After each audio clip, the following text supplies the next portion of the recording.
Okay, let's unpack this. We're doing a deep dive today, really focusing on something specific. This one's for you. If you're the neurotypical wife seeking, well, real actionable support in your marriage where your partner is autistic, we're moving past the usual advice, getting into the specialized stuff. Exactly. Our mission here is to help you build, or maybe rebuild, a marital system that's genuinely resilient, that accommodates neurological difference. And the absolute starting point, it's adopting a neurodiversity affirming perspective. That means seeing autism, ASD, not as something wrong, not a deficit, but just a natural variation in how brains work. So the goal isn't trying to normalize your partner.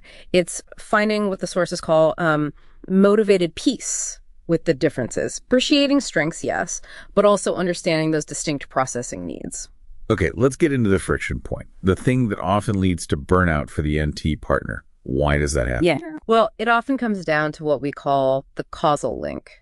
It's how behavior gets interpreted. See, NT partners are generally wired to pick up on subtle, quick emotional cues, nonverbal stuff. So when the ASD partner processes information more literally or maybe takes longer to respond, the NT wife's instinct is often to assign negative intent. So you automatically think he's doing this to me. Like he's ignoring me or he just doesn't care. Precisely. When the reality is very often a neurological difference, like a processing delay. It's not about intent. It's about wiring.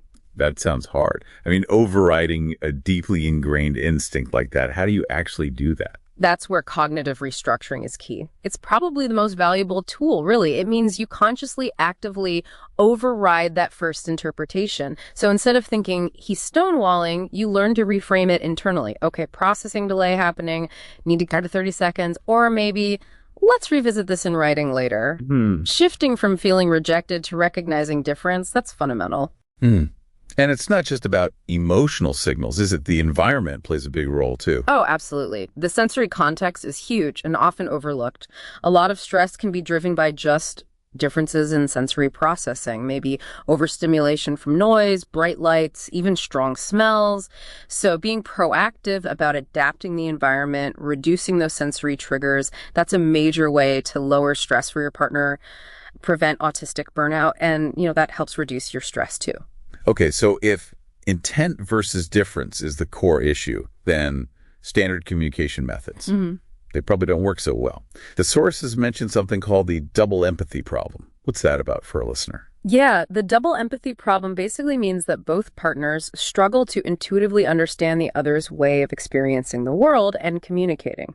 It goes both ways. NTs often rely on fast, nonverbal cues, subtext, nuance, while ASD partners tend to process verbal information more literally, often needing more time. It creates this mutual misunderstanding. So bridging that gap requires more structure. Definitely. The NT wife needs to lean into what we might call the 4 C's. Communication needs to be clear, concise, concrete, and consistent. Meaning, ditch the vague hints, the sarcasm, the complicated metaphors. Exactly. Keep it direct. But, like you said, that doesn't solve everything, especially for really emotional or complex topics. Right. How do you handle those? Structure is your friend. For those tough conversations, seriously consider using written documentation.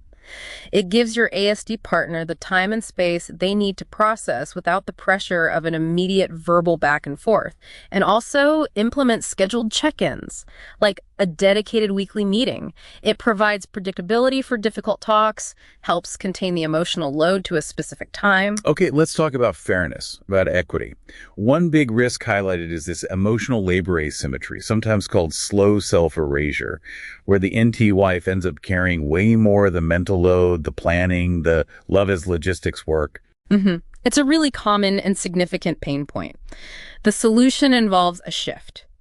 The NT wife needs to move from being the default manager of everything to being the co-architect of shared systems. Co-architect.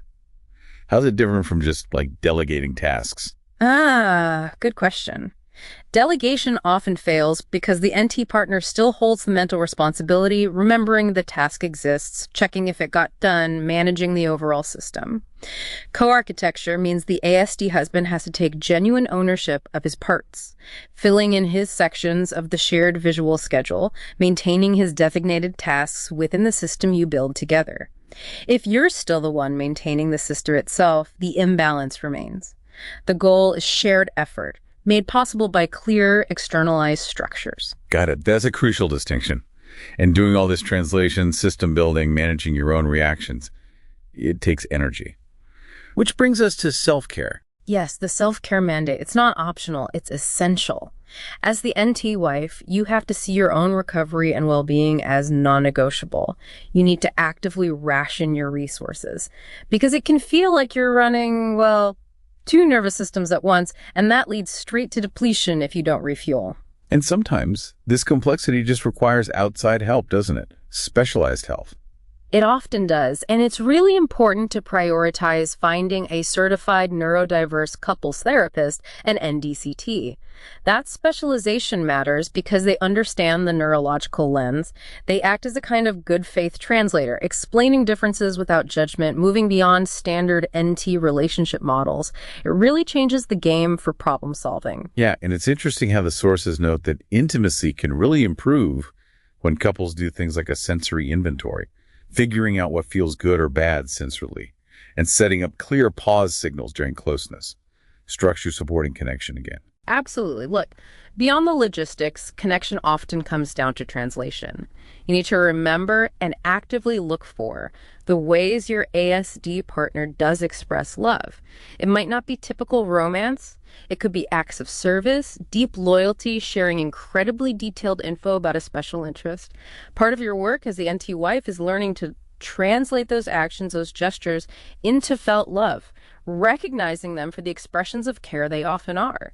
Which this raises an important question. What core value, or maybe even just a recurring task, are you willing to externalize and document this week? Get it out of your head and into a shared system to protect your own emotional capacity. Hey guys, this is Mark. Click on the join button underneath any of my videos, then click on members only videos, and then click on join. And for $9.99 a month, you'll have access to members only videos, which are excerpts from previous workshops I've conducted for NT partners, ASD partners, and the neurodiverse couple. New videos will be uploaded weekly.